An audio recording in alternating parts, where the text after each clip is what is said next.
This is Thriving Thoughts, a podcast that teaches you how to change your thoughts so you can change your life.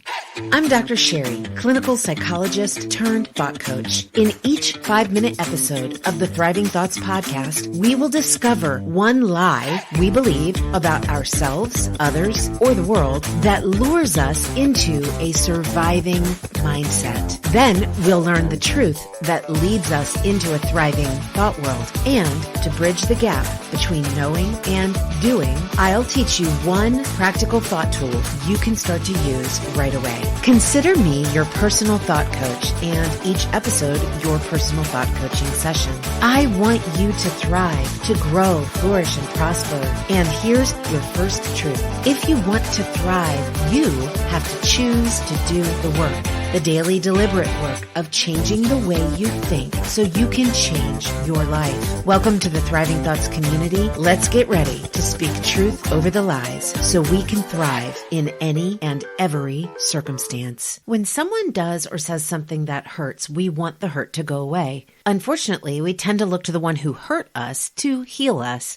We think if only they would apologize, it would make the pain go away. Think of a time when someone did or said something and you felt hurt, either by intention or omission. You see, we don't like to feel hurt. We tend to believe the lie that an apology is needed for us to move on. We hinge our hopes on an apology because we misattribute healing properties to it. That somehow an apology from someone else, which is someone else's behavior, can heal our emotions. The truth is that we must be the ones to deal with our hurt feelings. Nobody can do that for us. But when we inflate the power of an apology to help us move on, we actually allow it to prevent us from doing exactly that. It's not that an apology isn't a good, noble gesture. Yes, it's the choice of a person who desires to maintain the relationship they're in by being humble about themselves. But there's also a bit of a vengeful hope of an apology. We think if they would just admit that what they did was wrong, well, maybe. But for someone else to admit that what they did was wrong, that admission is for their growth, not your healing.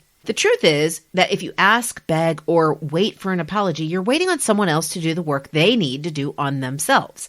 I always say accountability to others is practice, accountability to self is mastery. Someone else's personal development is outside of your control. When you wait for an apology, you absolve yourself of the personal development work you're responsible for. So, if you're ready to stop waiting on an apology to make things right, here's what you can do. Number 1, be quick to apologize when you become aware that you have wronged someone or failed to follow through with a commitment. Number 2, never ask someone for an apology. Number 3, communicate your feelings. For example, I felt disappointed when. Number 4, set your intentions with regard to the relationship. Ask yourself, was what they did a deal breaker? If it is, then decide whether or not you choose to continue on in that relationship. If it's not, be sure to communicate your feelings. And number 5, use your hurt to learn something about yourself and grow. Let's suppose someone does apologize to you of their own volition. Does that heal your hurt? Or is the hurt still there? Most often, we treat apologies as wands of healing to be waved over our pain. Instead, they are window dressing. They cannot root out, clean up, or restore the hurt you feel.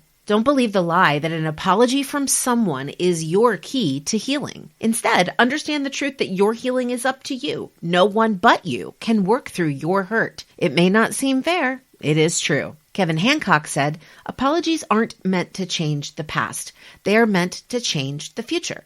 In other words, the apology is a means of commitment to change, to doing something differently in the future for the offender. Apologies do not heal the past by erasing your pain. Nope, that's still going to be there. Be aware of it, don't avoid it, talk about it, work through it, and stop expecting an apology to heal it. If thriving thoughts like today's message has shifted your perspective, given you hope, and fueled your own journey of personal development, would you consider extending that gift to others? I founded a nonprofit called Thriving Thoughts Global that is dedicated to providing thought coaching tools to women worldwide in their native languages, English, Spanish, French, Hindi, and Mandarin Chinese. We're starting there. Tuesday, November 30th, this coming Tuesday, is Giving Tuesday, Would you consider donating a portion of your annual giving to Thriving Thoughts Global? Visit www.thrivingthoughtsglobal.com. The link is in the show notes. Remember, your donation is tax deductible and you'll receive a special gift straight from me when you donate a minimum of $45 US. Another simple way to give is to select Thriving Thoughts Global as your charity of choice every time you shop Amazon Smile. I'm glad you were with me today, friend. Until next time, remember to speak truth over the lies and you will thrive in any and every circumstance.